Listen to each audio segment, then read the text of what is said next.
र महिलाहरूको विषयमा चाहिँ म आफै महिला र महिला 11 जनामा म आफू पनि परेको हुनाले चाहिँ उहाँलाई चाहिँ आत्मनिर्भर कसरी बनाउने, आत्मनिर्भर बनाएर चाहिँ आत्मसम्मान सेल्फ रेस्पेक्ट त हुनु पर्यो नि, का साथ चाहिँ उहाँहरूलाई चाहिँ जिउने अधिकार दिनुपर्छ भन्ने चाहिँ सोच भएकोले चाहिँ उहाँहरूलाई चाहिँ अब कसरी अब अहिले पनि ट्रेनिङहरू लिनुहुन्छ। म उद्योग समितिमा भएकोले धेरै ट्रेनिङहरू त्यहाँबाट हुँदो रहेछ त्यो घरेलुहरूबाट।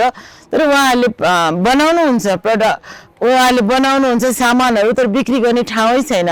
त्यो अचारहरूको चाहिँ अलिअलि हुँदो रहेछ, तर जुत्ता त्यसको मार्केट धेरै नभएकोले चाहिँ बरु अब हामीले चाहिँ स्थानीय तहबाट पनि ट्रेनिङ दिने, उद्योग मन्त्रालयबाट पनि घरेलु यताबाट ट्रेनिङ दिने भएपछि त्यो उत्पादन गरेको सामान त बेच्ने ठाउँ त हुनु पर्यो नि।